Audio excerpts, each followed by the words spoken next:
मौजूदा home minister थे उस पर स्टेट में, मैंने एक उनका भांजा बंद कर दिया। कह अरे भाई डॉक्टर साहब आपने क्या कर दिया? मैंने क्या हो गया? तुम्हें पता है कि ये होम मिनिस्टर का भांजा है? मैं हाँ सर पता है। एक शर्ट में आप जिंदगी गुजारा करते थे, 40 साल के करीब का करियर, इतनी हिम्मत सर कहाँ से आई?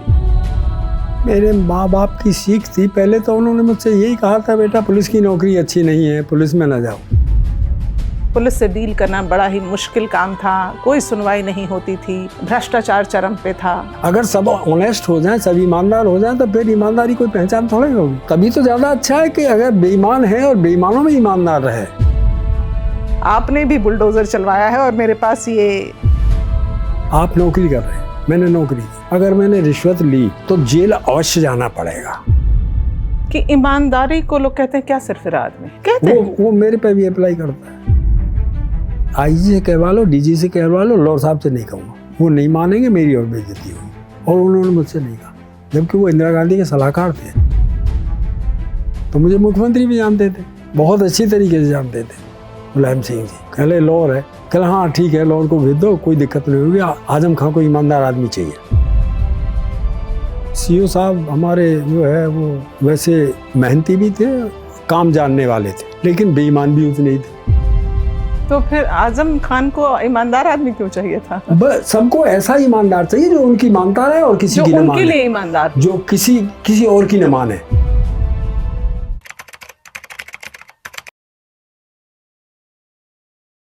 नमस्कार दोस्तों, आज हमारे पॉडकास्ट में एक ऐसे मेहमान हैं जिनकी पूरी जिंदगी अनुशासन, ईमानदारी और निडरता की मिसाल रही है।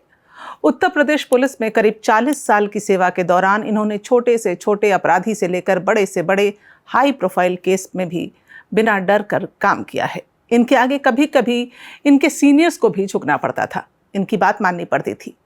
इनकी एक किताब भी है, मेरे हाथ में है, आप देख सकते हैं, मेरी पुलिस यात्रा, जिसमें इन्होंने अपनी जिंदगी को उतारा है। स्वागत है सुरेंद्र सिंह लॉर जी का हमारे कार्यक्रम में। आपका स्वागत है सर। Thank you. बहुत ही हमारे लिए गर्व की बात है सर कि आप हमारे स्टूडियो में हैं। ईमानदारी का अगर कोई जीता जागता चेहरा तो सर आप हैं। 40 साल के करीब का करियर, और इतनी हिम्मत सर कहाँ से आई? सबसे तो ये है कि ये मेरे माँ बाप की सीख थी। पहले तो उन्होंने मुझसे यही कहा था, बेटा पुलिस की नौकरी अच्छी नहीं है, पुलिस में ना जाओ। लेकिन हमने उनसे कहा मैंने ठीक है साहब, देखे लेते हैं, कोई ज़रूरी नहीं है कि सिलेक्शन ही हो जाए। जब हम अलीगढ़ पढ़ा करते थे बीए में, तो खैर हमने अप्लाई किया, हमारा उसमें सिलेक्शन भी हो गया और मेरी यूपी में फर्स्ट पोजीशन आई थी। वाह। सिलेक्शन में तो हो गए। तो मेरी माँ, एक बार मैं जब ट्रेनिंग में से छुट्टी गया गांव में, तो गांव में एक विधवा थी, उसका इकलौता बेटा था, वो कुएं में गिर के एक्सपायर हो गया था। तो वहाँ नेचुरल है, पुलिस को आना था, पुलिस को इन्फॉर्म कर दिया, पुलिस आई। तो मेरी माँ बताती थी कि जब पुलिस आई तो उस वक्त घोड़े तांगे में चला करते थे। ये मैं आपको 1966 की बात बता रहा हूँ। पुलिस आई तो उन्होंने उसका जो कार्रवाई थी, लिखत पढ़त, वो किया, और इसके बाद उसी के यहाँ खाना बनवा के खाया और घोड़े वाले को पैसे दिलाए, तांगे वाले को। तो मेरी माँ मुझसे कहने लगी, बेटा कभी ऐसा तो करियो ना।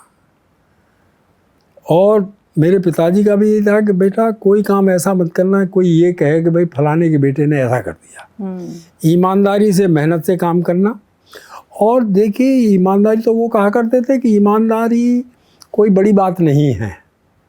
अगर आप ईमानदार हैं तो एक आपके अंदर अवगुण नहीं है, मात्र इतनी बात है। कोई यूँ कहे कि मैं ईमानदार हूँ तो मैं भी अब सोचता हूँ तो हंसी आती है कि भाई ईमानदार हो तो कोई किसी पे एहसान थोड़ा ही है, आपको वेतन मिलता है। कोई सती साध्वी स्त्री ये कहे कि मैं वेश्यावृत्ति नहीं करती, तो हर एक नॉर्मल सा आदमी हंसेगा, देखिए कैसी पागलपन की बातें कर रही है, क्या इसको करना चाहिए? तो मैं ईमानदारी को इसी तरीके से मानता हूँ कि कोई यूँ कैसा मैं ईमानदार हूँ तो क्या आपको बेईमान होना चाहिए? तो ईमानदारी जो है वो अपने आप में एक ये है कि आप एक गलत काम नहीं करते हैं। ईमानदार रहना सर बहुत मुश्किल है, क्योंकि इसकी राह में हज़ारों लाखों रोड़े आते हैं। लेकिन ख़ास तौर से जब हम उत्तर प्रदेश की बात करें, एक ऐसा प्रदेश जहाँ पर पहले माना जाता था कि पुलिसिया सिस्टम, पूरा महकमा जो है, नॉट ऑल लेकिन ज़्यादातर, पुलिस से डील करना बड़ा ही मुश्किल काम था, कोई सुनवाई नहीं होती थी, भ्रष्टाचार चरम पे था। वैसे में एग्जिस्ट करना तो और दोगुना चौगुना मुश्किल हो जाता है। देखिए, ऐसे में ही तो ज़्यादा और अच्छा लगता है। अगर सब ऑनेस्ट हो जाएं, सब ईमानदार हो जाएं, तो फिर ईमानदारी कोई पहचान थोड़ा ही होगी। ठीक है, सब हैं सो हैं, तभी तो ज़्यादा अच्छा है कि अगर बेईमान है और बेईमानों में ईमानदार रहे, तभी तो है। और हर अच्छे काम के लिए कुछ ना कुछ सैक्रिफाइस करना पड़ेगा, क्योंकि बिना मेहनत के और बिना त्याग के कोई भी महत्वपूर्ण चीज़ नहीं मिलती है। तो आप जो है भाई, आज हम रामचंद्र जी को भगवान मानते हैं, भगवान की श्रेणी में रखते हैं। और तो ज़्यादा मैं उसके बारे में कुछ नहीं कहूँगा, लेकिन मैं इतना कहूँगा कि जैसे मोहम्मदन शासक हुए कि उन्होंने बाप को जो है जेल में डाल दिया, औरंगजेब ने शाहजहां को डाला, हाँ, ज़्यादातर ऐसी हुई है। तो उसमें जो है, अगर जैसे उनको ये कहा गया था कि साहब इनको 14 साल की वनवास दे दिए, तो दशरथ को जेल में डाल देते, कई को फांसी पर लटकवा देते, तो क्या आज उनको मानते हम भगवान? आज जो हम भगवान की श्रेणी में रखे हुए हैं, तो क्या मानते हम उनको? नहीं मानते। तो इसी तरीके से ईमानदार आदमी, मतलब कोई भी चीज़ हो, वो बिना मेहनत के और बिना सच्चे रास्ते पर चल के प्राप्त नहीं होती। बगैर त्याग और तपस्या के संभव बिना नहीं। त्याग और तपस्या के कोई भी चीज़ नहीं मिल सकती। इसलिए, और ये तो जहाँ तक इस बात की एक परेशानी होती है, ये होता है, कुछ नहीं होता। जिन परिस्थितियों को भी आप स्वीकार कर लें, वही आपको कष्ट पहुंचाने में असमर्थ हो जाएंगे। आपको मैंने आपका एक वाक्य सुना है सर कि एक शर्ट में आप जिंदगी गुजारा करते थे, वो सुन रही थी। बिल्कुल। हाँ। नहीं, मैं एक्चुअली मैंने 40 साल की नौकरी में, 39 साल के करीब नौकरी में, मैंने कभी बिस्तर नहीं रखा, और मैं अपना ट्रांसफ़र एक थैले में ही रखता था, एक थैला, और वो भी कंधे पर लटकाने वाला। तो बाई चांस एक बार जो है, जब मैं CID में था, तो ये चंद्रशेखर जी प्रधानमंत्री थे, तो ये इनका प्रोग्राम था सिसौली जाने के, यहाँ महेंद्र सिंह टिकैत के यहाँ। तो DIG थे मेरठ रेंज में श्री गणेश्वर झा। तो मैं CID में मेरठ में था, तो उन्होंने अपने ड्राइवर को गाड़ी लेके भेजा कि भाई लॉर्ड साहब को बुला के लाओ। खैर मैं उसके साथ आ गया, तो मुझसे कहने लगे, भाई लॉर्ड साहब आपको हमारे साथ वहाँ सिसौली चलना है, प्रधानमंत्री आ रहा है। मैंने कहा मैं CID में हूँ, मेरा क्या मतलब? कल मैंने आपके IG साहब से बात कर लिया, आपको हमारे साथ चलना है, वहाँ पब्लिक का टिकट है, तो हम अपने पुलिस के टिकट को ले चलेंगे। मैं ठीक है सर, कल चलना है, मैं गाड़ी भेज दूँगा, आप आ जाइएगा। मैं ठीक है सर। तो जब दूसरे दिन जा रहे थे, तो उस वक्त ये देहरादून जो है UP में ही था। तो जब जा रहे थे, विभाजन नहीं हुआ था उत्तर प्रदेश। तो रास्ते में जब जा रहे थे, तो वो और उनकी मैम साहब गाड़ी में पीछे बैठे थे, और मैं ड्राइवर के साथ आगे बैठा था, पीछे उनकी एस्कॉर्ट की गाड़ी थी। तो रास्ते में जो है, वो कहने लगे इनको वहाँ इंस्पेक्शन हाउस पे छोड़ देंगे मुजफ्फरनगर, इसके बाद मुझे हरिद्वार और देहरादून जाना है। मैं ठीक है सर। तो वो रास्ते में कहने लगे मैम साहब से कि ये लॉर्ड साहब हैं, इनको भगत जी के नाम से जानते हैं UP पुलिस में, और ये अपना ट्रांसफ़र जो है थैले में ही रखते हैं। तो मैम साहब कहने लगी कि हाँ, कहने लगे लॉर्ड साहब वो थैला हैगा? मैंने कहा हाँ जी हैगा। कहाँ है? मैंने ये है। उन्होंने, तो मैम साहब कहने लगी कि लॉर्ड साहब ऐसे क्यों रहते हो? मैंने कहा साहब इन्हीं लोगों की वजह से रहता हूँ। तो वो थोड़ा चौंक गए, कहले इनकी वजह से कैसे?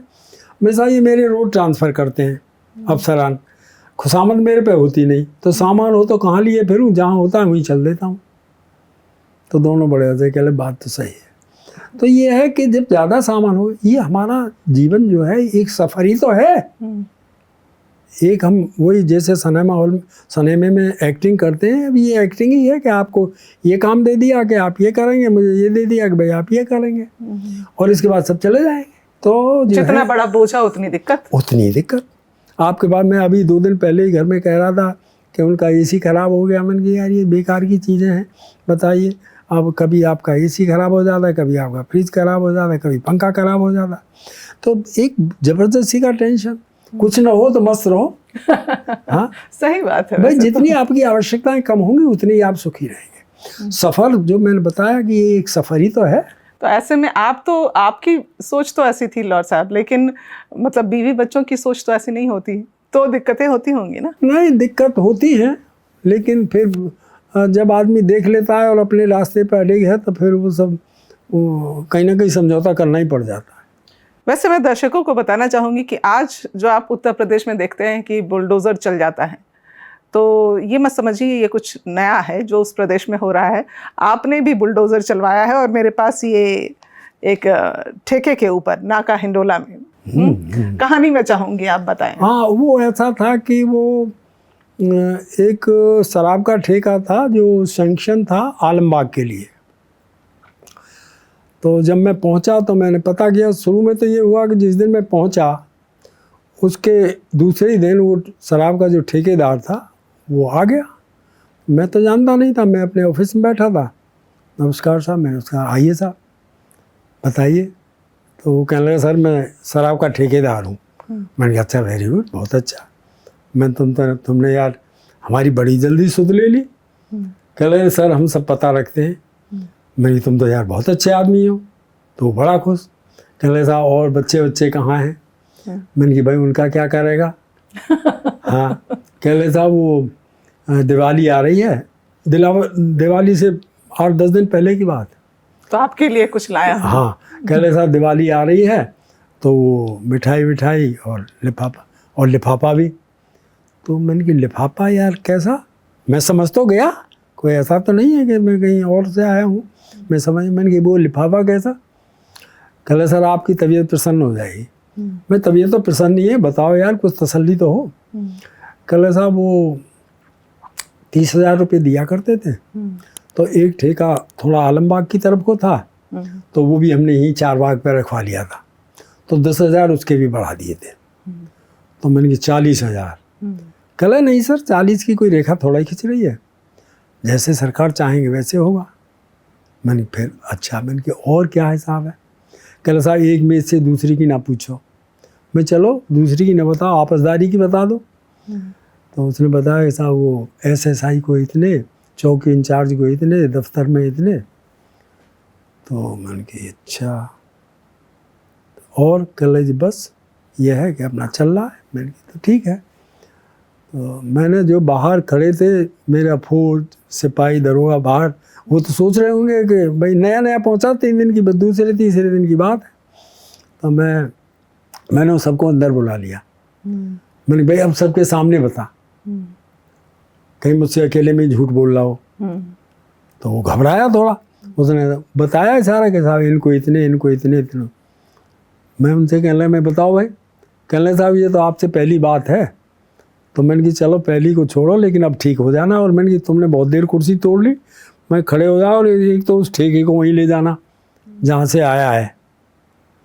और शराब के ठेकों के अंदर कोई भी कैंटीन या शराब के अलावा कुछ बिकता ना पाया जाए मुझे, क्योंकि रूल्स में है कि शराब के ठेके के अंदर जो है शराब के अलावा और किसी चीज़ की बिक्री नहीं होगी। मतलब कोई भी काम ऐसा नहीं किया जाएगा जिससे ग्राहक उसकी तरफ आकर्षित हो। फिर बुलडोजर कैसे चला? तो फिर वो जो है जो ठेका जो वो उसने बताया था उसी के कथनानुसार कि साहब वो आलमबाग में था, वो मैंने 4 बाग पर रखवा लिया। तो हमने उसको देखा। इसके बाद हमने जो है नगर पालिका वालों को कहा। मैंने भाई ये जो है नगर निगम वालों, मैंने कि ये शराब का ठेका रखा है वो गलत है वहाँ। तो कह रहे साहब वो हमने तो कई बार पुलिस को लिखा लेकिन मदद नहीं मिलती। मैंने कि चलो हम मदद दे देंगे, लेकिन आप किसी को मत जिक्र करिए और आ जाइए कल सुबह को।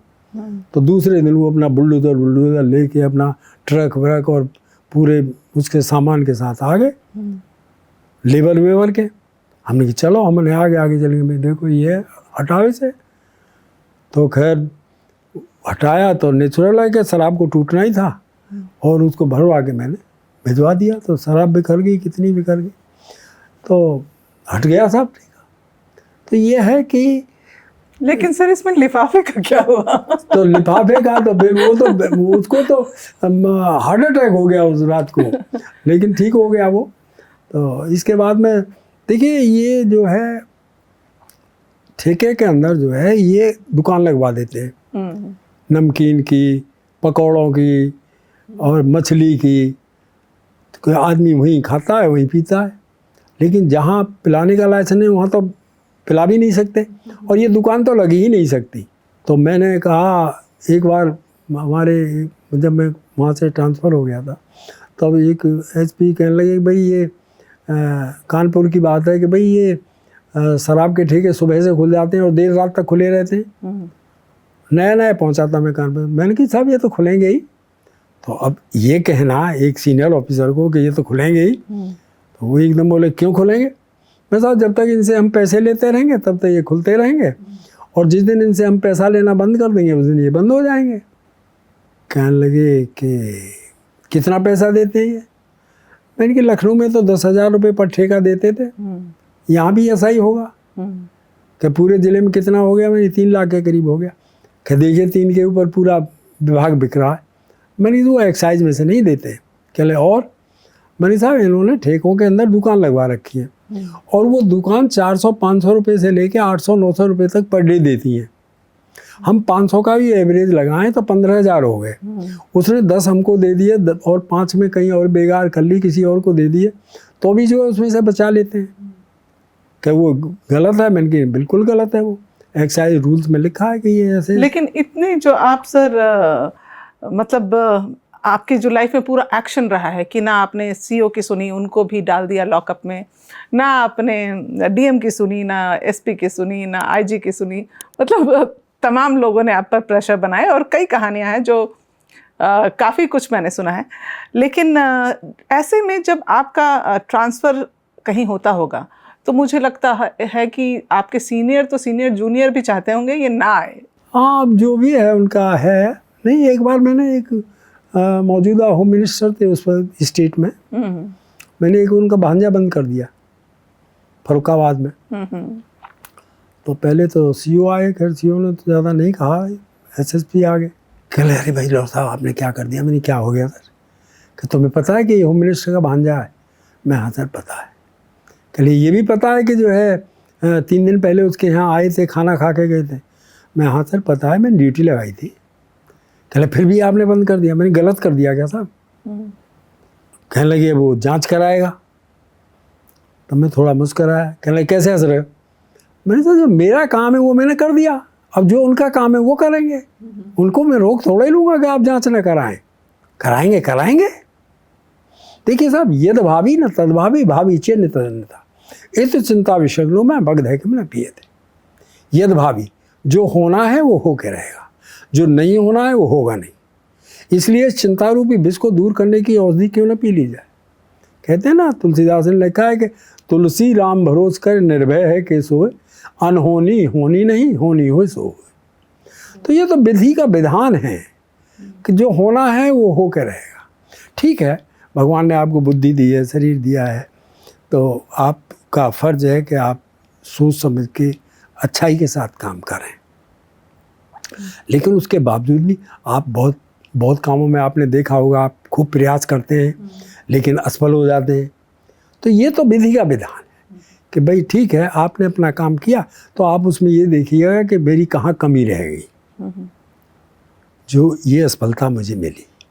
तो इसलिए इसमें कोई फर्क नहीं पड़ता है कि क्या होगा। ठीक है, जो होगा आप सही काम करिए। आपके बारे में तो ये भी कहते हैं लॉर्ड साहब कि आप कहीं का पानी तक नहीं पीते थे किसी हाँ, के? बिल्कुल नहीं पीता था, बिल्कुल नहीं पीता था। मतलब कहीं भी गए, प्यास कितनी भी लगी हो? कितनी लगी हो साहब, कहीं भी। मैंने, आप ताजुब करेंगे कि मैंने जो है 2-2 साल तक खाना नहीं खाया, सिर्फ लौकी खाता था। क्योंकि जिस थाने में शुरू में मैस नहीं होता था तो वहाँ मेरा ये था कि अपना जो है 2 रुपये की लौकी मंगा ली, अपना कच्ची खा ली। अब ताजुब करेंगे आप लोग, कहेंगे साहब कच्ची कैसे खप जाएगी? ककड़ी भी तो खप जाती है, खीरा भी तो खप जाता है, तो लौकी क्यों नहीं खप सकती? सिर्फ एक हमारी सोच है कि साहब ये तो सलाद में है साहब, खीरा खा लिया कि 2 साल तक लौकी? 2 साल तक मैंने लौकी खाई, और कच्ची लौकी? कच्ची लौकी। मतलब ये ताज्जुब की बात है। नमक भी नहीं खाया, अन्न भी नहीं खाया। तो अन्न और नमक मैंने दोनों छोड़ दिया था। सिर्फ लौकी ले ली, क्यों? खाने की तो बहुत चीज़ें हैं, काजू खाइए, किशमिश खाइए, लेकिन वो तो बड़ा महंगा है ना। तो मैं अपना 2 रुपये की लौकी ले लूँ, उस ज़माने में 1 किलो आ जाती थी। आप कभी भी देख लीजिएगा, आप 1 किलो खाना खाते हो तो कभी 1 किलो खाते हैं आप? नहीं खाते। और मैं अपना 1 किलो लौकी खा लिया, किस्सा खत्म हो गया। तो कोई फर्क नहीं पड़ता है, ये तो शरीर है, इसको जैसे आप चलाना चाहें ये वैसे चल जाता है। मैंने रजाई नहीं ओढ़ी कभी, 39 साल की नौकरी में मैंने कभी रजाई नहीं ओढ़ी। मेरी ड्यूटी लग गई थी एक बार वहाँ, जब 92 में जब ये मस्जिद ढवी थी अयोध्या में, तो वहाँ जो एक मणि पर्वत जगह है, वहाँ जंगल है, वहाँ जो है टेंट लगे हुए थे, तो टेंटों में रहते थे। तो वहाँ टेंट दिसंबर जनवरी में टपकते थे इतनी ठंड में, और मैं एक चादर में सोया करता था। तो लोग देखने आते थे लॉर्ड साहब कैसे सो जाते हैं। तो कभी बीमार नहीं होते थे? हाँ, ईश्वर की दुआ से कभी हुआ तो नहीं। मैं दवाई ववाई नहीं खाता हूँ वैसे, एलोपैथी की कभी होता है तो मैं, कभी आपको मौका मिले तो आइएगा तो मैं आपको दिखाऊँ। मैं तो, हमारे किचन में सब बीमारियों की औषधियाँ हैं, लेकिन वो हमारे स्टैंडर्ड के विरुद्ध है ना, तो हम उनको लेने में शर्माते हैं। अरे साहब, ये भी कोई चीज़ है। आप कई जगह पर पोस्टेड रहे? पोस्ट बहुत जगह रहा था, कानपुर देहात, कानपुर नगर, हाँ, मेरठ, सीतापुर, रायबरेली, फर्रुखाबाद, लखनऊ, मुरादाबाद, मतलब देहरादून, मुजफ्फरनगर। सबसे इंटरेस्टिंग कौन सा रहा? बड़ा इंटरेस्टिंग तो सभी जगह रहा साहब। मैं ये इंटरेस्टिंग की जो आपने बात कही, तो वो ऐसा है कि जब मैं जाता था यार, मैंने यहाँ तो बहुत अच्छा है, तो लोग मेरे साथी है, साहब आप जब वहाँ थे तो यूँ कहते थे कि ये बहुत अच्छा है, मैं जब वहाँ थे तो वो अच्छा था, अब यहाँ है तो ये अच्छा है। हाँ? कि देखिए भाई, जहाँ भी है वहाँ आप अच्छा महसूस करेंगे तभी तो अच्छी तरह रह पाएंगे, और नहीं तो कुर्ते रहेंगे यार, कहाँ आ गए। जहाँ भी है ठीक है। लेकिन जैसे आप मुजफ्फरनगर जैसे इलाके में रहे, और मुझे लगता है 75 तक रहे। हाँ, 1975 से रहा मैं 80 तक। उस दौरान जब आप वहाँ पे पोस्टेड थे, और एक ऐसा दौर था वहाँ पर कि तराई का इलाका और आतंकवाद था, काफ़ी कुछ था। मतलब ये छोटे मोटे ठेके और छोटे मोटे क्राइम नहीं, बहुत बड़े लेवल पे क्राइम वहाँ फल फूल रहा था। तो उसकी कोई, मैं चाहूँगी कि आप घटना बताएं, आपका सामना कभी ऐसा कुछ हुआ? देखिए, वैसे मैंने जो है अपनी नौकरी में कभी कोई इनकाउंटर नहीं किया। अगर पुलिस के बारे में ये पता लग जाए कि अगर आप पकड़े गए तो ना सिफारत से छूटेंगे, चाहे वो किसी की भी हो, और ना पैसे से छूटेंगे, तो जो मेरी सोच है वो व्यक्तिगत, मैं ये सोचता हूँ 70 और 80% क्राइम ऑटोमेटिकली बंद हो जाएगा। आप नौकरी कर रहे हैं, मैंने नौकरी की, और मुझे ये है कि भाई अगर मैंने रिश्वत ली तो जेल अवश्य जाना पड़ेगा। कोई सूरत नहीं है कि बिना जेल के मैं बच जाऊँ। तो मुझे 1000 बार सोचना पड़ेगा लेने से पहले कि लूँ या ना लूँ। लेकिन वो कहावत है ना कि अगर लेते हुए पकड़े जाओ तो दे के छूट जाओ। और जहाँ तक पैसे वाली बात है, ये तो नीति में लिखा है कि आयु कर्म च वित्यंची विद्या निधन में च पंचेतानि सृजन्ति गर्भस्थ से देहन। आयु, कर्म, विद्या, धन और निधन, ये प्राणी के गर्भ में ही लिख दिए जाते हैं कि जितना है वही मिलेगा। ये धाता निजभाल पट लिखतम स्तु कम महत्वादनम तत् प्राप्नो मधुस्थलेप नित्रा मेरो ततुनाधिकम तद धीरो बहु वित्तवश कृपणम वृत्ति वृथासा कृथा कूपोपश्पयो निर्भी घटो गिरना तुल्यम जलम। कि यह धाता, विधाता ने जो मनुष्य के भाग पलट में थोड़ा या अधिक धन लिख दिया है, वो मरुस्थल में भी प्राप्त हो जाएगा। उससे अधिक आप स्वर्ण में सुमेरु पर्वत में भी चले जाए तो भी नहीं मिलेगा। इसलिए अन्यायपूर्वक धन क्यों कमाते हो? क्यों पैसे वालों के सामने अपनी दीन वृत्ति प्रकट करते हो? घड़े को देखो, समुद्र में से और कुएं में से बराबर ही जल ग्रहण करता है। ये नहीं है कि समुद्र में ज़्यादा है तो ज़्यादा भर लेंगे, वो उतना ही आएगा जितना उसमें आना है। जहाँ लिमिटेड है वहाँ से भी और वहाँ से। इसलिए ये सोचना कि हम इतना कमा लेंगे, रहेगा नहीं। अन्यायोपार्जितम द्रव्यम 10 वर्षान् तिष्ठति प्राप्ते च 11 वर्ष सैमूलम च विनश्यति। अन्यायपूर्वक कमाया हुआ धन 10 वर्ष तक ठहरता है, प्राप्ति से 11 वर्ष से, और 11वां वर्ष होते ही समूलम से विनश्यति, जड़ सहित नष्ट हो जाता है। इसलिए आदमी को संतोष करना चाहिए, मेहनत करिए, क्योंकि संतोष जो है धनेषु जीवितव्ये स्त्रीषु खाहार कर्मसु अतृप्ता प्राणन सर्वा याता व्यासंत यांत च। धनेषु धन के संबंध में, जीवन के संबंध में, कितने दिन जिंदा रह लो, धनेषु जीवितव्ये स्त्रीषु स्त्रियों के संबंध में, धनेषु जीवितव्ये स्त्रीषु खाहार भोजन के संबंध में, और कर्म के संबंध में। अतृप्त प्राणी आए हैं और रहेंगे, इसलिए संतोषा त्रिषु कर्तव्या स्वदारे भोजने धने त्रिषुनेव च कर्तव्या अधने जब दानयो। संतोषा त्रिषु कर्तव्या, 3 चीज़ों में आदमी को अपना संतोष करना चाहिए। धनेषु संतोषा त्रिषु कर्तव्या स्वदारे, अपनी पत्नी, स्वदारे भोजन जो भी मिल जाए, और धन। और 3 में कभी संतोष करना नहीं चाहिए। अध्ययने जप दानयो, अध्ययन, जप और दान। वाह। इसलिए ये है कि मुजफ्फरनगर में रहे तो वहाँ एक बार जो है जहाँ भी कुछ ज़्यादा आउट ऑफ कंट्रोल हुआ, वहीं जो है कि भाई लॉर्ड साहब को पोस्ट कर दो। हमें कोई दिक्कत ही नहीं थी, यहाँ कर दो भैया, चले जाएंगे।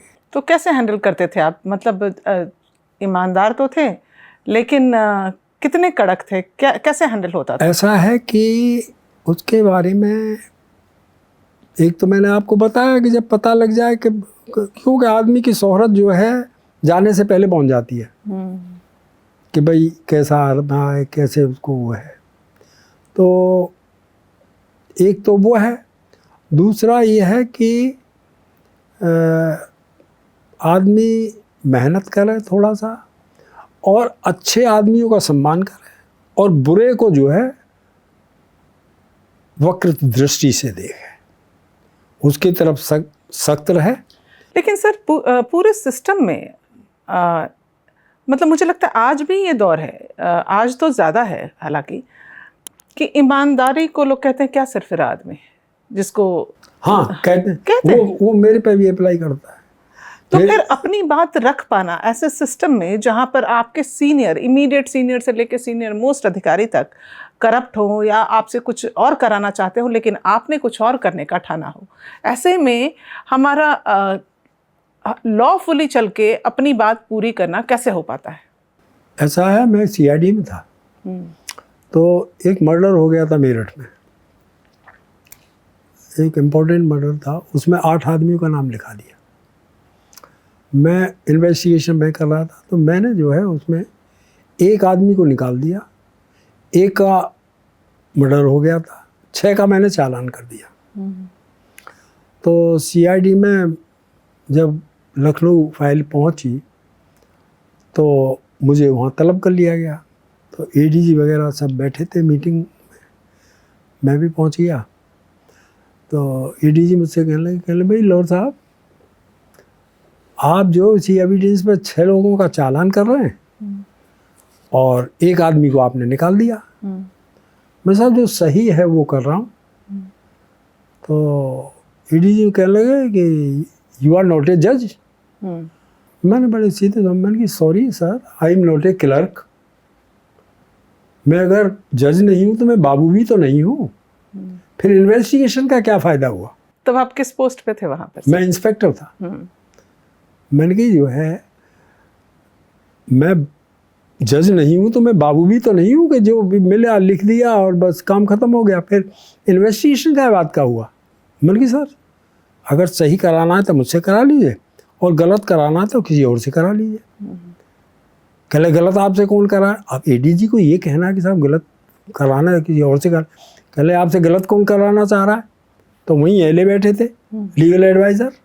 मैंने कि ये कराना चाह रहा है जिन्होंने आपको बताया है कि साहब ये इसमें ये होना चाहिए।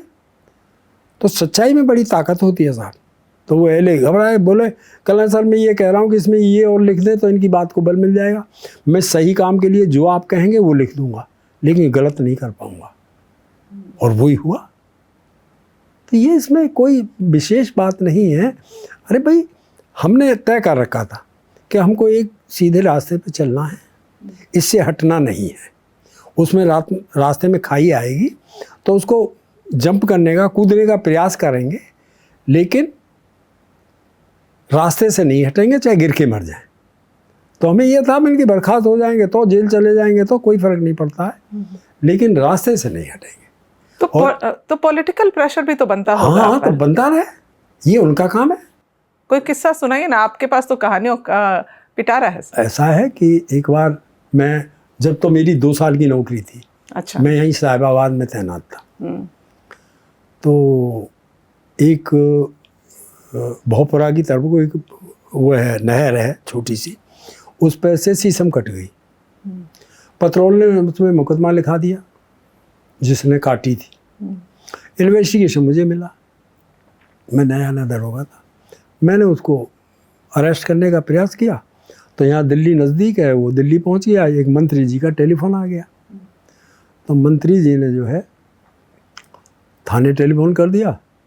तो हमारे थाना अध्यक्ष महोदय जो थे, मैं तो सेकंड अफसर था उस वक्त, उन्होंने सुना। जब उनको बताया तो उन्होंने कहा साहब वो लॉर्ड साहब तफ्तीश कर रहे हैं उसकी, मेरे पास ही बैठे हैं। उन्होंने मुझे टेलीफोन दे दिया। मैंने टेलीफोन ले गया तो वो उधर से आवाज़ आई, साहब मैं मंत्री फला बोल रहा हूँ। मैं जैन सर, बताएं सर। कल भाई लॉर्ड साहब वो ऐसे ऐसे वो है एक आदमी जो हमारा आदमी है, वो शीशम कट गई है, उसका कोई मुकदमा है तो उसे देख लीजिएगा। मैं ठीक है सर। मैंने कहा आप सही चाहते हैं या गलत चाहते हैं सर? कल भाई हम तो सही चाहते हैं। तो मैंने सही होगा साहब, अगर गलत हो तो फिर टेलीफोन कर देना। तो मैंने अपने सर्किल के सिपाही से कहा, मैं बोला, मैंने भाई मंत्री जी का टेलीफोन आया, सही काम चाहते हैं, उसे जल्दी पकड़ो। तो काफ़ी वेट की, तो उसको कितने ही दिन पता ही में सोया, घर पे सोया ही नहीं। फिर पेश हुआ, जेल गया। अब जो भी जमानत वमानत तो हो ही जाती है।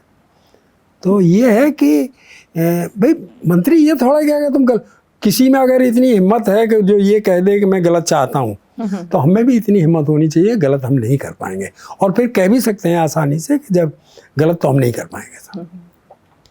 एक बार मैं वहाँ शाहजहानपुर में था, तब तक इंदिरा गांधी जी थी। उनके जो है, जो ये जितिन प्रसाद हैं, आजकल मंत्री हैं, उनके पिताजी थे जितेंद्र प्रसाद। हाँ, उनके जितेंद्र प्रसाद, बाबा साहब कहते थे जी, वो थे। तो एक मोमडन थे, मैं उनके पीछे पड़ा था, बदमाश था, क्रिमिनल था। तो वो उनके पास गया, तो उन्होंने कहा ठीक है भाई, हम कह देंगे लॉर्ड साहब से, जो भी कहा हो। मैंने उसे बाद में पकड़ लिया था। वो फिर दोबारा गया, कल भाई अभी टाइम नहीं मिल पाया, कह देंगे। फिर वो त्योहारा गया, तो कह भाई आईजी से कहवा लो, डीजी से कहवा लो, लॉर्ड साहब से नहीं कहूँगा, वो नहीं मानेंगे, मेरी और बेइज्जती होगी। और उन्होंने मुझसे नहीं कहा, जबकि वो इंदिरा गांधी के सलाहकार थे। हाँ, तो इससे कोई फर्क नहीं पड़ता, नेता है ठीक है, करेंगे, उनका तो काम है। अभी पीछे मैं डीजी ऑफिस में रहा हूँ, डिप्टी एसपी कंप्लेंट्स रहा हूँ। यूपी में एक ही पोस्ट है डिप्टी एसपी कंप्लेंट्स की, मैं वहाँ 2.5-3 साल रहा हूँ। तो जब कल्याण सिंह जी मुख्यमंत्री थे, तो एक, मैं नाम नहीं लेना चाहूँगा, एक एमपी महोदय थे जो उनके बड़े खास थे। उन्होंने टेलीफोन किया डीजी ऑफिस कि भाई डीजी साहब कहाँ हैं? तो टेलीफोन ड्यूटी वाले जो कांस्टेबल था उसने उठाया कि साहब है नहीं यहाँ। कहले कहाँ गए? कि साहब ये तो मुझे नहीं पता। कहले तुम बता नहीं रहे हो? कहले सर मुझे बता के थोड़ा ही जाएंगे। डीजी साहब मैंने बता दिया यहाँ नहीं है। खैर उन्होंने जो है उसके खिलाफ एक दरख्वास्त दे दी कि मैंने ऐसे टेलीफोन किया और मेरे साथ में बदतमीजी की। तो वो जो है साहब, उन्होंने कहा अच्छा। तो कल्याण सिंह जी ने जो है वो कंप्लेंट पे जो है फ़ौरन के 3 दिन में इसकी जांच करके रिपोर्ट दी जाए। तो पहले तो क्योंकि डीजी ऑफिस की सबसे बड़ा ऑफिस है, तो उसकी कंप्लेंट तो उन्होंने पहले दबाना चाहा होगा। जब उसका रिमाइंडर आया तब उनमें खलबली में चाहिए किससे जांच कराई? तो कहले भाई लॉर्ड साहब से करा लो। मुझे जांच दे दी गई, 3 दिन में जांच करके रिपोर्ट है। 3 दिन की बजाय मैंने 2 दिन में ही जांच करके मैंने रिपोर्ट दे दी। तो जब मैंने रिपोर्ट दी डीआईजी को, डीआईजी के यहाँ गई, डीआईजी कहने अरे भाई लॉर्ड साहब ये मुख्यमंत्री के यहाँ से आई थी। तो मैंने क्या हो गया? मुख्यमंत्री के यहाँ से आई थी तो मैंने जांच कर दिया, रिपोर्ट दे दिया। कहले तुम भी चलो डीजी साहब। मैंने यहाँ चलो, वो मुझे भी ले गए। तो कहले साहब वो लॉर्ड साहब ने जांच कर ली है। तो डीजी साहब कहने लगे भाई किसका फेवर किया लॉर्ड साहब? मैं फेवर किसी का नहीं किया साहब, लेकिन सिपाहियों का फेवर हो गया। मैंने उसमें लिख दिया था, मैंने कि जो है डीजी ऑफिस में जितने भी कर्मचारी रखे जाते हैं वो वेरिफिकेशन के बाद ही रखे जाते हैं, और उनसे ये उम्मीद नहीं की जाती कि वो किसी भी व्यक्ति के साथ मिसबिहेव करें। और एक सांसद के साथ मिसबिहेव करने का तो कोई प्रश्न ही नहीं उठता है। और ये सर्वविदित है कि जो है एमपी महोदय किस किस्म के आदमी हैं, अतः उनके विरुद्ध शासन को लिखने का कष्ट करें। भाई जो सही था तो साहब जो है कहले कैसे? मैंने कहा साहब ऐसे है, देख लीजिए इसमें। कहला अच्छा ठीक है, उनको वार्निंग दे देंगे। मैंने कहा वार्निंग क्यों दे देंगे? वार्निंग तो आप बिना जांच के ही दे देते, फिर जांच काहे कराई? कि तुम रखो फाइल को। मैं जी 3 दिन में रिपोर्ट मांगी थी। चला हमारी नॉलेज में आ गया, तुम रखो। खैर मैं ले आया, लाने के बाद मैं चढ़ा के जो है भिजवा दी। मैं क्यों रखूँ भाई? कल को मेरा जवाब तलब करेंगे कि साहब ये फिर क्या हुआ उस केस का? कुछ भी नहीं हुआ, कोई होना क्या था? होना तो कुछ नहीं था। हाँ, तो ये है कि कोई फर्क नहीं पड़ता है इन बातों से कि भाई कौन है। एक बार मैंने वहाँ कानपुर में जुआरी बंद कर दिए थे। वो बड़े पैसे वाले थे, अरबोंपति लाला थे। एक होटल में 500 रुपये घंटे में कमरा लेकर जुआ खेले। मुझे इन्फॉर्मेशन मिली, मैंने ला के पता लगा, अरेस्ट किया, मैंने सबको बंद कर दिया। थोड़ी देर बाद ही एसएसपी साहब का टेलीफोन आ गया, अरे भाई किसे बंद कर दिया? मेरे साथ जुआरी है कि तो उनकी बेल ले लो। मैंने उचित नहीं होगा। कहले क्यों? मेरे विभाग की छवि धूमिल होगी साहब, ये पैसे वाले लोग हैं, ये कहेंगे कि गरीब बंद हो जाते हैं, पैसे वाले छूट जाते हैं। कहला अच्छा ठीक है, कोई टेलीफोन आवे तो बता देना कि जो है लिखा पढ़ी होगी। मैं लिखा पढ़ी हो नहीं की साहब, हो गई, कर दी। थोड़ी देर बाद डीएम साहब का टेलीफोन आया, अरे भाई कोई जुआरी बंद हुए लॉर्ड साहब। मैंने जैसा कहते उनकी बेल ले लो। मैंने कहा एसएसपी साहब भी कह रहे थे बेल नहीं हो पाएगी। फिर कमिश्नर साहब का आ गया, कमिश्नर साहब से मैंने कह दिया साहब डीएम साहब भी कह रहे थे लेकिन बेल नहीं हो पाएगी। इसके बाद में साहब एक सचिव थे, स्वास्थ्य सचिव, तो उनका टेलीफोन आ गया लखनऊ से। मेरे साहब वो कमिश्नर साहब भी कह रहे थे तो बेल नहीं हो पाएगी साहब।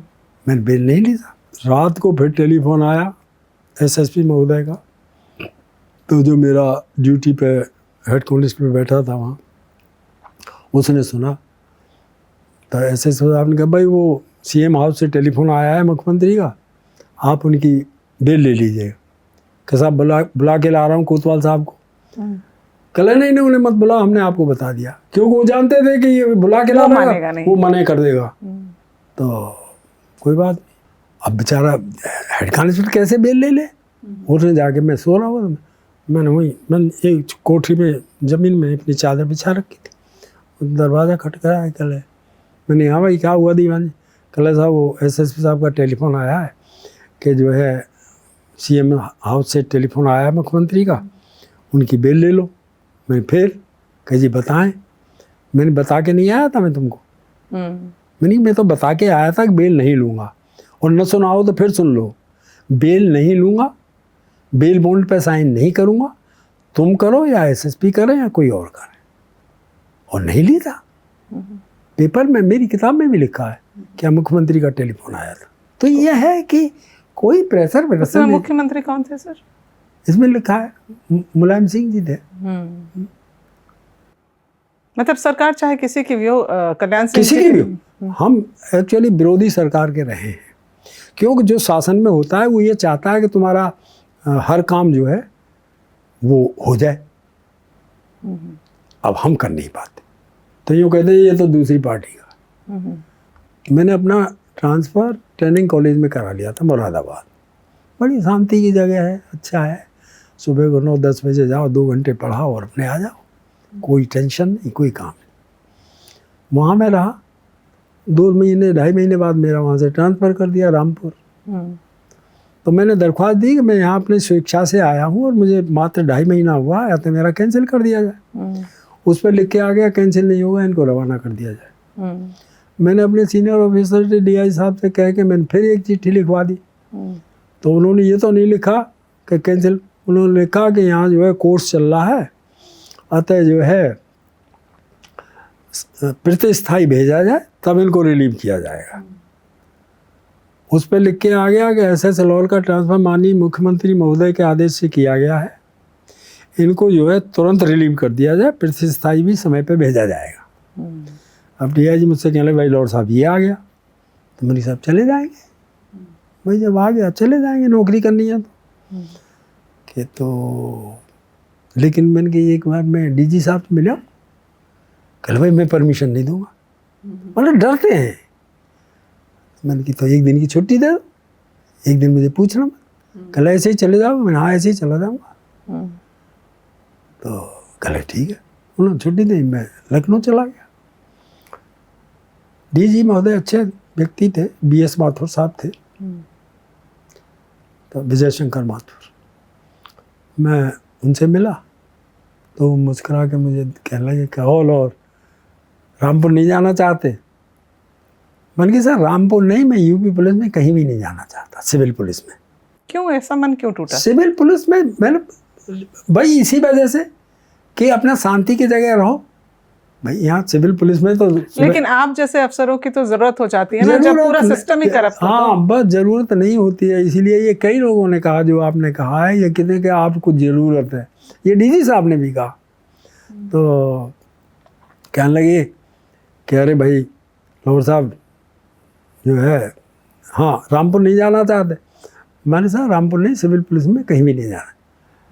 कह रहे नहीं, कर्नाटका महाराष्ट्र में पुलिस की पोजीशन और भी ख़राब है। मैं सर कर्नाटका महाराष्ट्र की हमको नहीं पता, लेकिन UP की पता है, यहाँ की बहुत ख़राब है। अब DG को ये वर्ड्स कहना, तो कहने लगे अरे आप नहीं जाएंगे तो मेरी बात ख़राब हो जाएगी। बस इसमें आपकी क्या बात ख़राब है, बहुत लोग जाने को तैयार हैं सिविल पुलिस। तो ऐसे में आप ही को क्यों टारगेट किया जाता? वो मैं बता रहा हूँ कि तो कहने लगे कि वो मुझे मुख्यमंत्री ने बुलाया था कि आपके पास ईमानदार आदमी नहीं है क्या? तो मैं कैसे कह देता कि नहीं है? कह ले फिर मेरे पास इतना बड़ा फोर्स है तो मैं कैसे कह देता? कह ले फिर कह जी आप उन्हें बर्दाश्त नहीं कर पाएंगे। कह ले कौन है? कि वो लाहौर है। तो मुझे मुख्यमंत्री भी जानते थे, बहुत अच्छी तरीके से जानते थे, मुलायम सिंह जी। तो कह ले लाहौर है। कल हाँ ठीक है, लाहौर को भेज दो, कोई दिक्कत नहीं होगी, उसको आजम खां को ईमानदार आदमी चाहिए। मैं ठीक है सर, मैं चला जाऊँगा, मुझे कोई दिक्कत नहीं, लेकिन मैं अपनी कार्य प्रणाली में परिवर्तन नहीं कर पाऊँगा। कल वो तो मैंने बता दिया, तुम चले जाओ। मैं ठीक है। मैं साहब मुरादाबाद आया, इसके बाद मैं रवानी की, मैं अपना रामपुर नज़दीक है, मैं चला गया। मैं रात को वहीं स्टेशन, मैंने अपना जॉइनिंग टाइम लिया, मैं रात को स्टेशन पर ही सोया। अपना बैग मैंने सर के नीचे रख लिया, जूते बराबर में रख लिए, मैं वहीं सो के सुबह को स्टेशन पे नहा लूँ के और मैं पहुँच गया SSP के। तो कहला अरे भाई आ गए लाहौर साहब? मैं जी सर।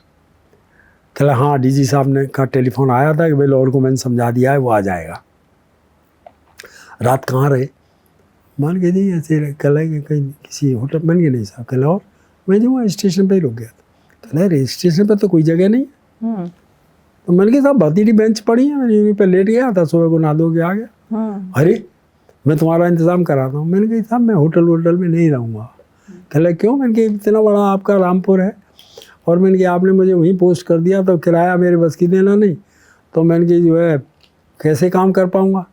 कहे अच्छा।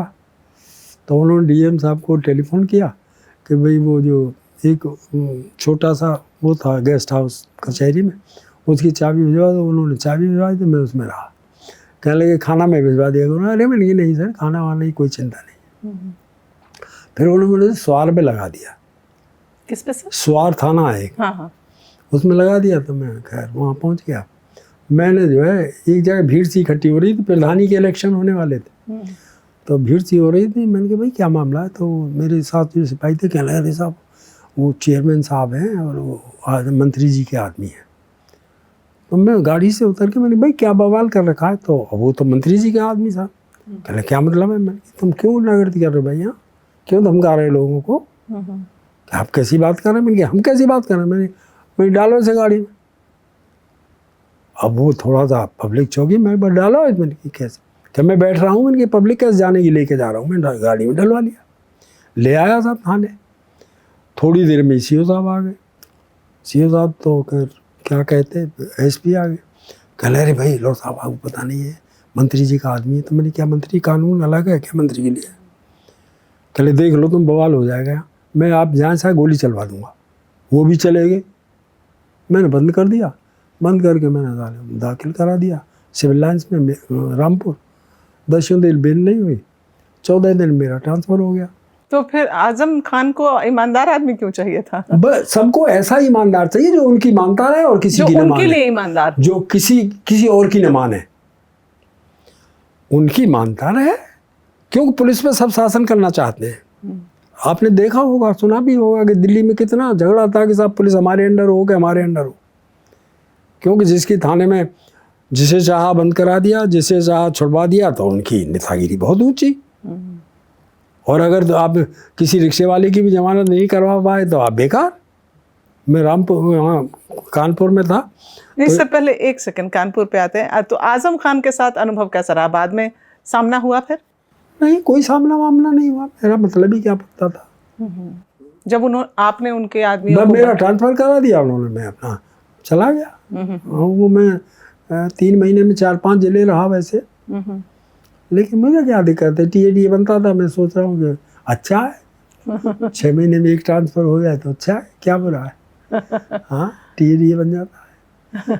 तो ये है कि कोई फर्क नहीं पड़ता है। देखिए, मैंने बताया ना कि जिन परिस्थितियों को आप स्वीकार कर लें तो वही आपको कष्ट पहुंचाने में असमर्थ हो जाएंगे। जो अच्छे लोग हैं वो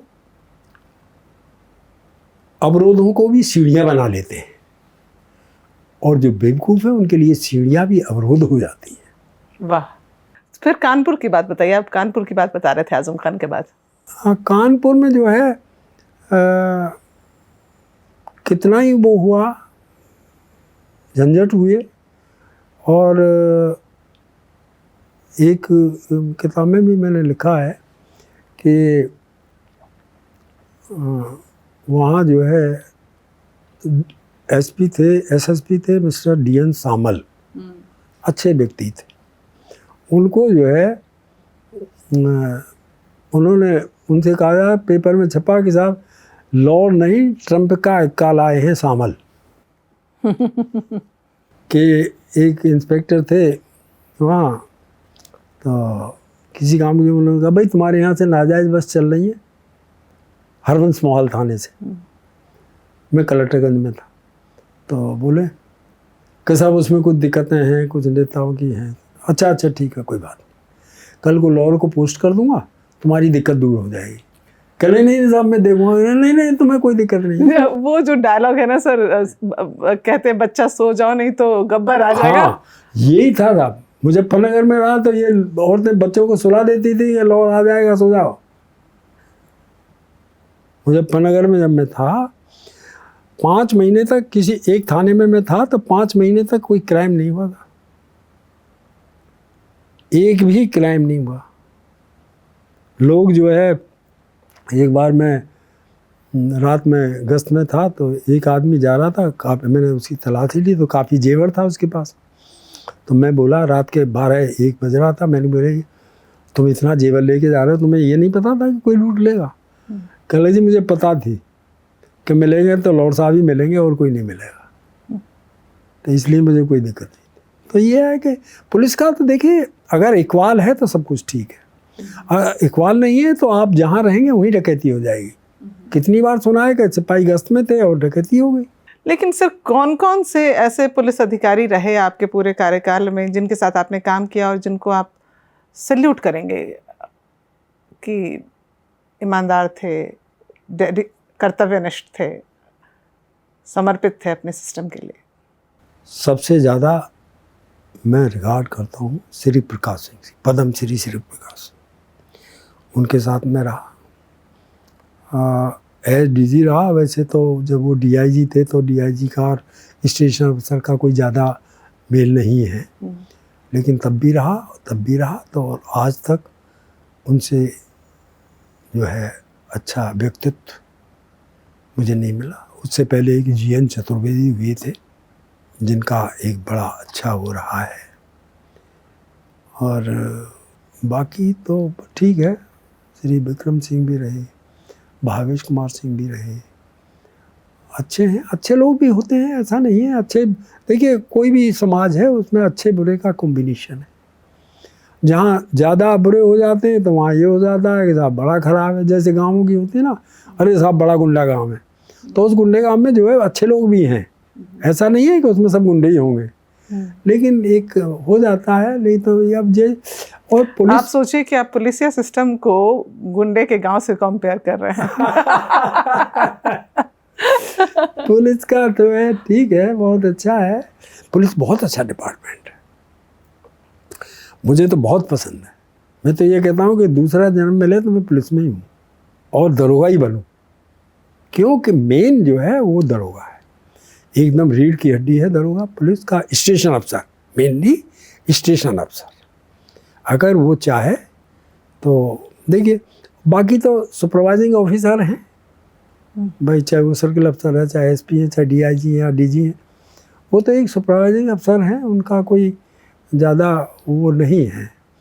एक स्टेशन अफसर जिसका डायरेक्ट पब्लिक से कॉन्टैक्ट है और जो कुछ कर सकता है वो जो है वो स्टेशन अफसर का है। साथ में ये भी मन्नत मांग लीजिए सर कि जो इस जन्म में धर्म पत्नी है वही अगले जन्म में भी मिले, क्योंकि ईमानदार अफसरों के साथ निभाना भी बहुत मुश्किल होता है। बिल्कुल आप ठीक कह रही हैं। वो एक ऐसा हुआ जब मैं नई नई शादी हुई थी, फोर्स में आने के बाद ही हुई, तो मेरे पास सीमित ही सब सामान था ही, खैर, तो एक बूशर्ट थी मेरे पास और उसके नीचे खाकी पैंट पहन लेते थे, शादी भी उसी में हो गई थी। शर्ट, एक शर्ट और यूनिफॉर्म वाली पैंट पहन के शादी वैसे ही की थी। हाँ, तो कोई बात नहीं, तो जब कभी जाते थे ससुराल तो वही अपना ऊपर बूशर्ट पहन ली, नीचे वो खाकी पैंट होता ही था। एक बार मुझसे कहने लगी कि मेरे साथी लड़कियां सब ये कहती हैं कि साथ जो है लॉर्ड साहब पे वही पैंट शर्ट है, हर बार उसी को पहन के आते हैं। मैं हाँ, कहते तो ठीक ही है, वो है ही, कि तो आप एक दो बनवा नहीं सकते? मैंने कहा हाँ बनवा तो सकते हैं, क्या तो बनवा लो। मैं ठीक है बनवा लेंगे। तो वो तैयार हो गई, मैं अलीगढ़ का रहने वाला हूँ, तो अलीगढ़ में रहते थे सब लोग ये। तो जब वो तैयार हो गई तो मैं कहने लगा, मैंने कहा अच्छा ऐसा करेंगे कि 5-4 मुखौटे भी ले आएंगे। कि वो मुखौटे क्या, मैं हर बार नया लगा के जाया करेंगे, कल को वो कहने लगे कि ये तो उसी चेहरे से आता है और ये भी खराब होता जा रहा है, भाई ये भी दिन पे दिन खराब ही होता जा रहा है, तो मैंने नया लगा के जाया करेंगे। कहले आप बेकार की बात करते हो, नहीं बनवानी रहने दो। मैं चलो रहने दो, फिर वहाँ की भी रुक गए। तो बात यह है कि कहाँ कितना सामान। मैं पहले एक उस्तरे से बाल बनाया करता था, उस्तरा जो पहले नाइयों पे होता था शुरू में, चाकू जैसा जो होता, चाकू जो है, तो वो मैंने 1.5 रुपये का लिया था मेरठ में, और उससे मैंने 12 साल बाल बनाए, एक उस्तरे से। एक चमड़े का चमोटा था, उस पर रगड़ लेता था उसे और बना लेता था। 1.5 रुपये के से 12 साल बनाए मैंने। तो फिर जब और सामान का मैंने सोचा, मैंने कि यार ये जगह बहुत घेरता है, तो फिर मैंने ब्लेड से बनाने शुरू कर दिए, without safety razor. Safety razor के बिना अकेला ब्लेड लिया और उससे ही बाल बना लिए। तो उसे मैं अपना डायरी में रख लेता था छोटे, तो लोग यूँ कहा करते लॉर्ड साहब का ये डायरी भी है, पर्स भी है और सेविंग बॉक्स भी है। तो एक बार एक ऐसे इंटरव्यू लेने आ गए पत्रकार, तो वो कहने लगे साहब पता लगा आप अकेले ब्लेड से बाल बना लेते हैं। मैंने कहा हाँ यार बना लेते हैं। साहब कैसे बन जाएंगे? मैंने बन जाते हैं यार, रेजर तो सोने का भी हो तो भी नहीं बनेंगे, वो तो अकेला ब्लेड ही तो बनाएगा। 5 रुपये का, 100 रुपये का रेजर हो, 1000 रुपये का हो, सोने का हो, वो नहीं बनाएगा, बाल ब्लेड ही बनाएगा। तो हमने अपने हाथ को इस टाइप से बना लिया। तो कहने साहब कैसे बन जाते हैं? बनेंगे नहीं साहब, कट जाएंगे वो तो इधर से या उधर से। नहीं तब बना के दिखा सकते हो साहब। हमने बड़ा टाला भी, लेकिन कहने साहब बना के दिखा। मैं चलिए, तो हमने पानी लगाया 2 बार और अपना बनाया, 2 मिनट में बना दिया। उसने फ़ोटो खींच लिया, उसने उस पर भी डाल दिया यूट्यूब पे। तो ये है कि जैसे भी चाहें आप, ज़िंदगी के लिए गुजारा करने के लिए बहुत थोड़े की ज़रूरत है। और इटावा में सर वहाँ तो पूरा एरिया डकैतों का भी था उस तरफ हाँ पूरा। हाँ, तो उधर की कोई घटना? उधर इटावा में जो है मैं जब गया तो मेरा पोस्टिंग भरतना हुआ था। भरतना एक थाना है, वहाँ कोतवाली है, उसमें मेरा पोस्टिंग हुआ। तो वहाँ के एक विधायक जी थे, महाराज सिंह नाम था, शायद एक्सपायर हो गए वो। तो वो जो है उनका जो भी जीवन रहा, कई बार उनसे वो हुआ। तो एक बार एक मामला फंस गया, तो मैं वहाँ एक इंस्पेक्शन हाउस था छोटा सा, जब तक मेरा रेजिडेंस खाली नहीं हुआ था। तो वो मैंने जो है उनके खिलाफ कार्रवाई का जब प्लान बना लिया तो मेरा आगे पैर पकड़ लिया और रोने लगे, साहब मेरी पॉलिटिकल डेथ हो जाएगी, मुझे माफ़ कर दो साहब। खैर बहुत कुछ हुआ, खैर वो बच भी गए। तो ये है कि वहाँ रहा मैं। मुझे एक हफ्ते बाद कप्तान साहब ने लगा दिया नुमाइश में एज इंचार्ज। तो मैं बोला, मैंने कप्तान साहब से कहा कि साहब मैं तो यहाँ नया आया हूँ। कहले आप तो यहाँ इटावा के लिए नहीं, मैं तो इस प्रदेश के लिए नया हूँ। वो दक्षिण भारत के थे, मिस्टर पलेनवेल। तो आप रहिए। तो पब्लिक ने एजिटेशन कर दिया, जबकि मुझे हफ्ता ही हुआ था। कहले साहब हम नहीं जाने देंगे। और रात को कप्तान साहब का बंगला घेर लिया। कह साहब वो जैसे तैसे हमारे शांति हुई, आप उन्होंने वो यहाँ नुमाइश में लगा दिया। तो फिर कप्तान साहब ने ऑर्डर किया कि दिन में थाना देखेंगे, रात को नुमाइश देखेंगे। तो मैं दोनों जगह जो है सुबह को, रात को 12-1-2 बजे नुमाइश से चला गया। सुबह को जो है 10-12 बजे तक वहाँ रहा, फिर शाम को नुमाइश में आ गया। इस तरीके से मैं वहाँ रहा। फिर मेरा वहाँ से औरैया कर दिया, औरैया रहा। औरैया की एक घटना ये हुई, जिस दिन मेरा औरैया पहुँचा उसके दूसरे में एसएसपी साहब से मिलने जा रहा था।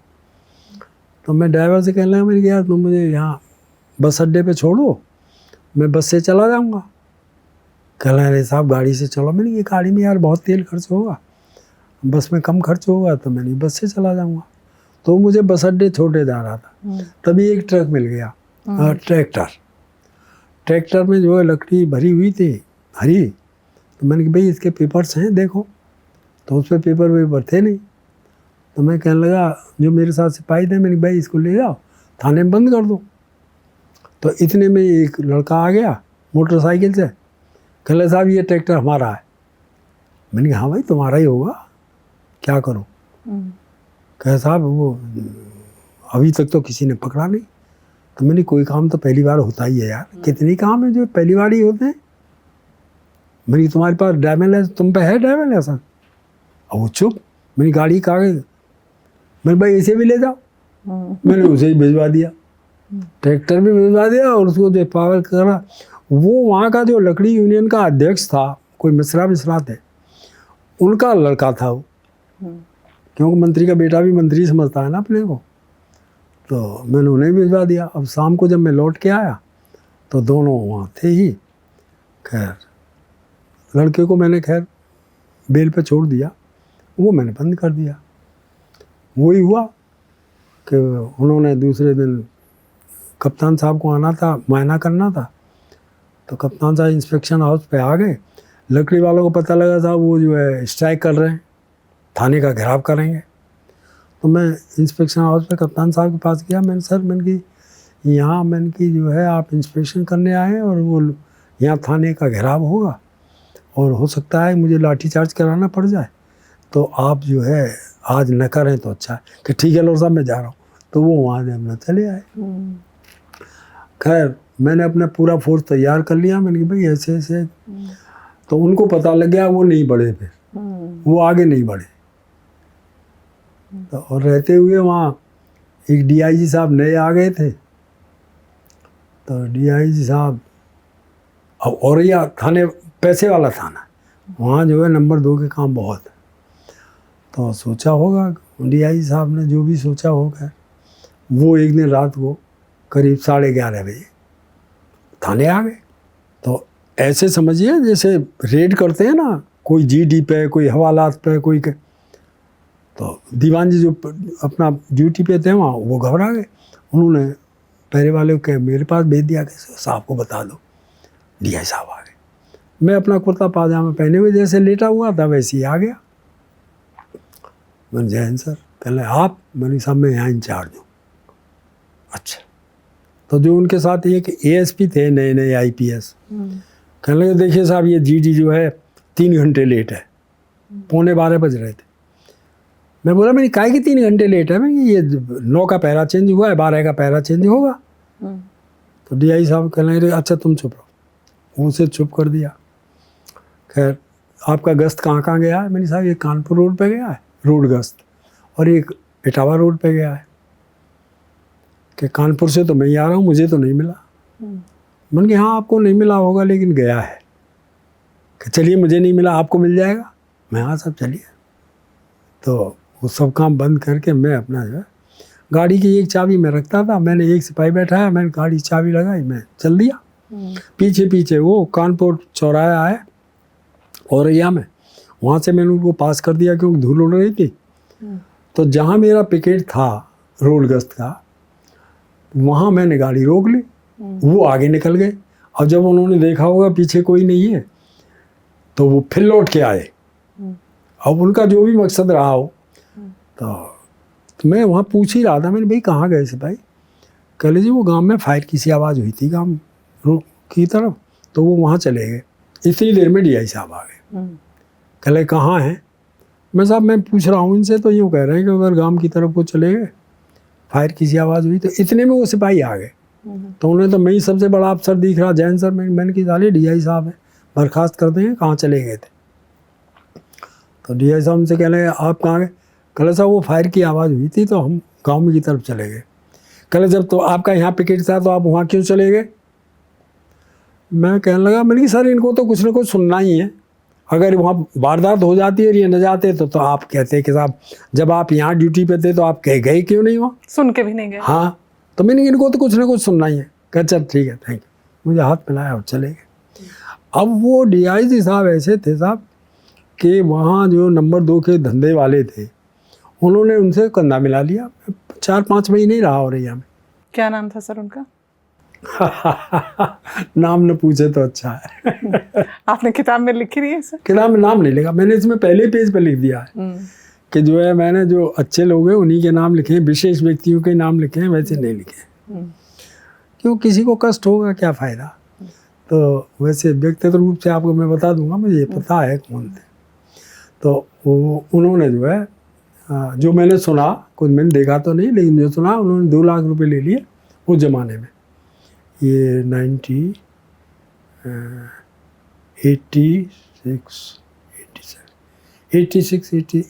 की बात।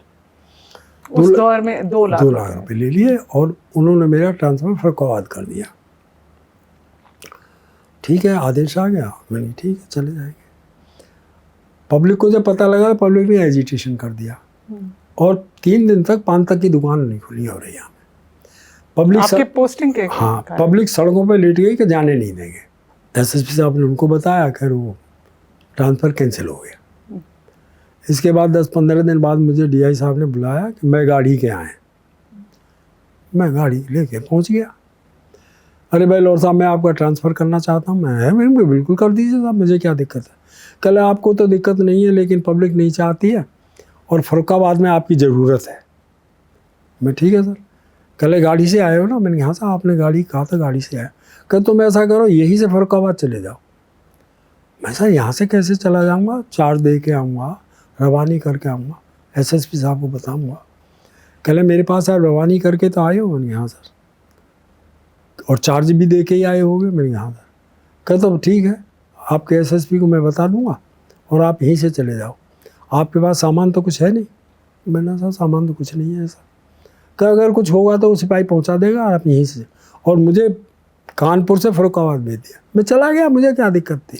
मतलब ये सब जीवन में ना, जब हम कुछ अच्छा करना चाहते हैं और लोग ऐसे रुकावटें बनते हैं या रोकते हैं आपको अच्छा काम करने से, तो दिल कभी ना कभी तो कचोटता होगा कि कैसे सिस्टम में जी रहा है। नहीं कुछ नहीं था, ये तो विधि का विधान है। मैंने आपको बताया ना, मैंने कभी सोचा नहीं इस बारे में कि दिल कचोटेगा, क्यों करेगा? ऐसा कुछ नहीं है, ये तो ठीक है, वो उनका काम है, हम अपना काम करते रहें। एक बार मैं जब नया था तो मैं यहाँ गाजियाबाद में पोस्टेड था। मैं बाई चांस उसी दिन अपनी पत्नी को लेके आया था। मेरी ड्यूटी लग गई वहाँ उत्तरकाशी। सीजन ड्यूटी लगती थी उस ज़माने में, 3-3, 4-4 महीने की गर्मियों में।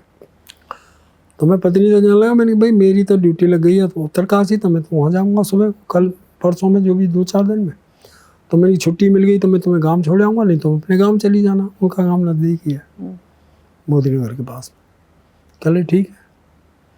तो जब मैं दूसरे दिन फिर कोतवाली पहुँचा तो सीओ साहब जनरली डेली आते थे कोतवाली में। कहले भाई लौर साहब, हमने आपकी बड़ी तारीफ़ की थी एसएसपी साहब से, और मुझे पता था कि मेरी ड्यूटी ये लगवा के आए कि साहब बहुत ईमानदार और बहुत मेहनती दरोगा है, ऐसे ही मेहनत ईमानदारी से काम करना। मैं कह रहा मेरे साहब अब तो 2-4 महीने बाद ही करेंगे। कहले क्यों?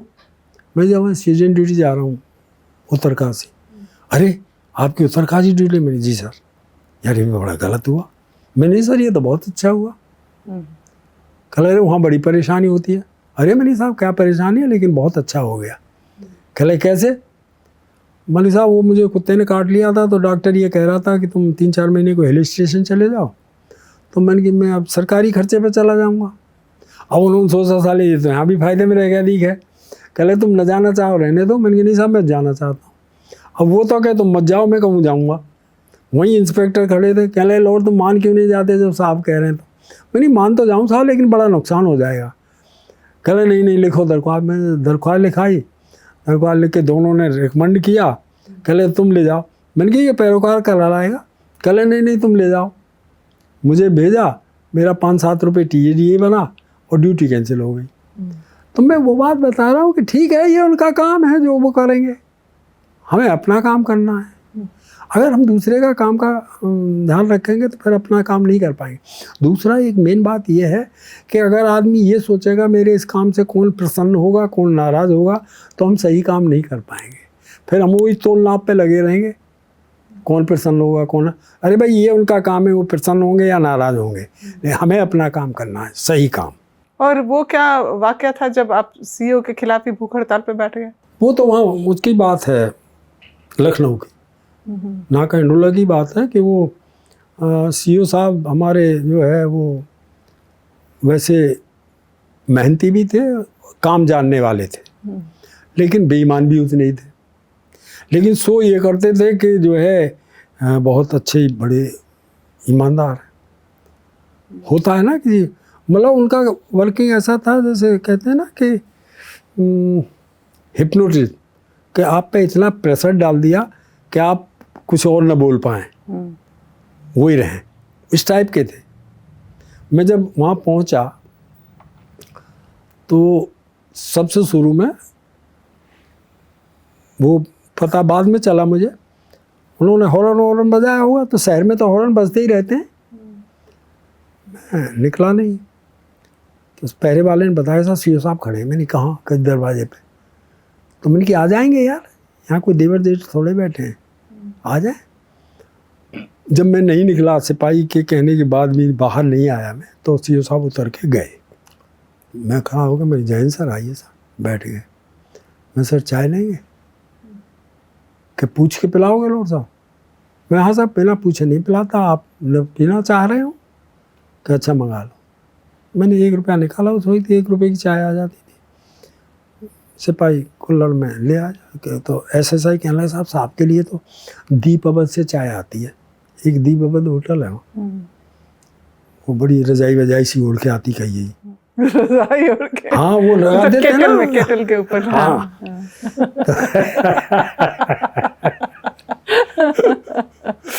हाँ मोटे शब्दों में वही है। तो और साहब अमीनाबाद से मिठाई आती है। तो मैंने कहा ठीक है यार कोई बात नहीं, मंगा दिया जो मंगाना है, चाय पी के चले गए। उसके बाद वो थाने नहीं आए, और फिर उनसे वो किस्सा हो ही गया कि साहब वो मेरा काम दूसरे टाइप का, दूसरा है, ये है वो है। तो SP साहब अर्दली रूम कर रहे थे, उसमें जो है अर्ध इल्म जब कर रहे थे तो वही कह दिया जो मैंने पहले पीछे बता चुका हूँ कि साहब वो केस डायरी आपने ये कर दिया वो कर दिया। जब उनसे कहा सुनी हो गई तो मैं जो है मैंने सोचा मैंने कि अब तो ये साले सस्पेंड ही होंगे। जब मैंने उन्हें कहा कि तुम बेईमान कहिए, मैंने कि हराम की खा रहे, हराम की नहीं मिल रही है तो जो है तंग कर रहे हैं। तो जब ये हो गया तो मैंने कहा अब तो उन्हें तो भगा दिया। जब मैं खड़ा हो गया वो भी खड़े कि कहीं झगड़ा हो जाए तो उसे तो भगा दिया कि तुम जाओ। हाकिम मेरा इनाम था उनका। वो तो चले गए। मैंने सोचा अब तो सस्पेंड ही होंगे, एसपी के सामने की बात। तो मैं जब सस्पेंड ही होना है तो ढंग से ही हूँ। मैंने अपनी कोठरी में से चादर निकाल के मैंने बेड शीट वहाँ बिछा दी दरवाजे पे। मैं भूख हड़ताल करूँगा। एक ठोक मेरा एसपी साहब के हाथ में, एक मेरे में बेड शीट का।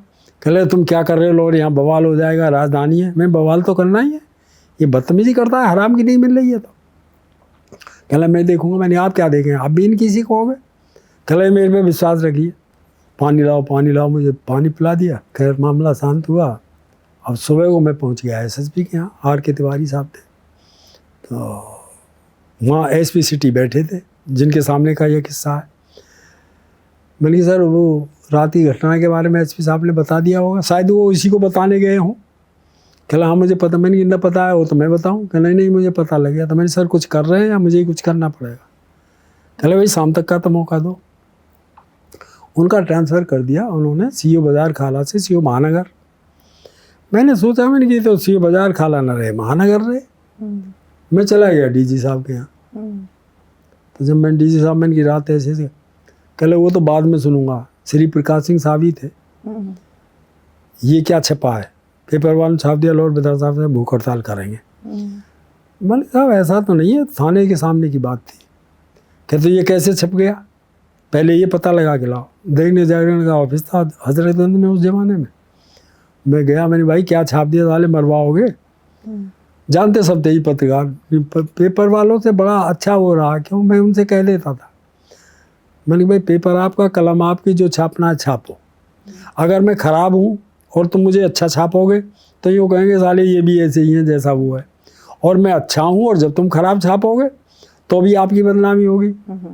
कहने कुछ मिल नहीं रहा होगा तो उसके पीछे पड़े हैं। इसलिए जो छापना है छापिए। तो वो सब ऐसा नहीं है, अच्छे हैं सभी लोग। तो खैर वो उन्होंने कहा था हमने तो क्वेश्चन मार्क लगा रखा है कि बता भूख हड़ताल करेंगे क्या। तो मैं फिर गया डीजी साहब के, मैंने कहा साहब ये कह रहे हैं क्वेश्चन मार्क लगा रखा है। वो कह रहे हैं हाँ यार ये तो मैंने भी गौर नहीं किया, क्या बात थी। मैंने किया ऐसे। उन्होंने उसमें लिख दिया कि इसको कभी इंपॉर्टेंट पोस्ट पर ना रखा जाए। और वो 8-10 साल पीटीसी ट्रेनिंग कॉलेज मुरादाबाद से रिटायर हुई है। तो ये है कि जब मैंने एक सीईओ को बंद कर दिया था उसमें बड़ा बवाल हुआ। कभी आपके जाट होने पर भी सवाल उठा जब आप की पोस्टिंग अलग अलग जगहों पर हुई? जांच करने में कोई सवाल नहीं। जाट होने पर जो आट होने पर तो वहाँ मुजफ्फरनगर में एक बार हुआ था, क्योंकि जाटों का क्षेत्र है मुजफ्फरनगर। वहाँ ये 1975-76 की बात है, एमपी इलेक्शन होने थे। तो जब नई पार्टी बनी थी, वो जनता दल बना था, क्या बना था, जिसमें सभी एक हो गए थे। तो उसमें मैंने एसपी साहब से कहा था, मैंने कहा सर मेरा आप ट्रांसफ़र कर दीजिए, जाटों का क्षेत्र है, कल को ये होगा कि भाई ये फेवर करता है। एसपी साहब कहने लगे मैं तुम्हें कहाँ ले जाऊँ, वहीं रहो। मैंने कहा ठीक है। इसके थोड़े दिन बाद जो है वही शिकायत हुई होगी। तो एसपी साहब ने फिर बुलाया मुझे कि भाई तुम जो है तुम्हें पार्टी से क्या मतलब। मैंने साहब पार्टी से सपोर्ट करूँगा ही। कहले आप क्यों करेंगे। मैंने साहब मैंने आपसे पहले कहा था कि आप मेरा ट्रांसफ़र कर दो, तब तो आपने कहा कि जो है कहाँ ले जाऊँ, और अब आप कह रहे हैं कि जो है आप जो है फेवर कर। कल तो कहने लगे यार वो एक मिनिस्टर रहे थे मिस्टर शफकत जंग, कल वो आए थे और यूँ कह रहे थे कि लॉर्ड उनका फेवर करें। मैं सॉरी सर, मैंने कहा अगर मुझे पहले पता लग जाता कि मेरे रहने से शफकत जंग हार जाएंगे तो मैंने कहा मैं रिज़ाइन करके इलेक्शन ही न लड़ लेता, फिर तो हार ही जाते। कह रहे तुम बेकारी बात ना करो, क्या किया जाए, मुझे छुट्टी दे दो। कह हाँ ये ठीक है। उन्होंने 1 महीने की छुट्टी दे दी, मैं अपना घर चला गया 1 महीने की। और जब वहाँ से इंदिरा गांधी जी का पीरियड था वो, तो वो भी इलेक्शन हार गई थी जब, तो मैं दूसरे ही दिन आ गया। कह रे लो आ गए आप? मेरी नहीं, अभी तो मेरी छुट्टी बाकी है। कह नहीं नहीं तुम पहुँचो वहीं। तो घर में वहीं पहुँच गया फिर। तो ये है कि कोई कुछ नहीं करता है था, ये तो सब। तो सर ये जो किताब है जी, पुलिस यात्रा, इसमें आपकी ज़िंदगी के तमाम अनुभवों को आपने हाँ। एक पिरोया है, जी लेकिन कुछ सबक भी है क्या लोगों के लिए? हाँ, सबक भी है। सबसे बड़ा सबक तो यही है कि आदमी निश्चिंत होकर ईमानदारी से और मेहनत से काम करे। मेरे पिताजी ये कहा करते थे कि देखो भैया, सिर्फ ईमानदारी इसमें नहीं है कि आप जो है पैसा नहीं लेते हैं, इसमें भी है कि अगर जिसकी नौकरी आप कर रहे हैं उसका काम नहीं कर रहे हैं। और वो उदाहरण दिया करते थे कि आप जो है किसी मजदूर को लेके आओ और ये उम्मीद करो कि ये हमारा इतना काम आज कर देगा शाम तक अपने पीरियड में, और वो न करे तो आप ये कहेंगे साला बड़ा बेईमान है, और हरामीपना और जोड़ देंगे कि बड़ा बेईमान है, बड़ा हरामी है। तो इस बात का ध्यान रखना कि जिसकी नौकरी कर रहे हैं उसका काम भी करना। तो हम ये सोचते थे कि भाई जहाँ नौकरी कर रहे हैं हम सरकार की, और ये जो है अब पीरियड जो है ये 1947 के बाद का है, स्वतंत्र भारत का है। उस वक्त जो है शासन करने के लिए था अंग्रेज़ों के पीरियड में कि बाय हुक और बाय क्रुक आप जो है शासन करना है। लेकिन आज जो है पुलिस जनता की सेवा के लिए है, और अगर पुलिस में एक सेवा भाव आ जाए कि हम जनता के सेवक हैं, तो बहुत कुछ सुधार हो जाए। गलत आदमी डरने लगे, अच्छा आदमी हमको अपना दोस्त समझने लगे, तो इसमें ही बहुत कुछ उद्धार हो जाएगा। लेकिन है इसका उल्टा कि जो बदमाश है वो अपना दोस्त समझता है, और जो अच्छे आदमी वो पुलिस से दूर भागते हैं कि भाई पुलिस से पाला ना पड़ जाए। तो सबसे बड़ा रीज़न यही है कि पहले हम सुना करते थे जब बच्चे थे कि साहब पुलिस वाले जो है देहात में, गांव में उस आदमी के यहाँ बैठते थे जो वहाँ का सबसे अच्छा और भला आदमी होता था, और आज जो है उसके यहाँ बैठते हैं जो क्षेत्र का सबसे बड़ा गुंडा होगा, लफंगा होगा, क्योंकि इनकम तो वही करा पाएगा ना। भले आदमी के यहाँ तो अगर गेट टाइम पहुँच गए तो खाना खिलाने में भी जोर पड़ेगा उस पर। कभी किसी बाहुबली से भी वास्ता पड़ा क्या सर आपका?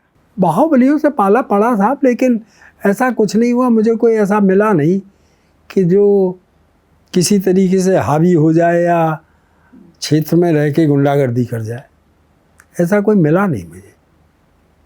Thank you sir. धन्यवाद।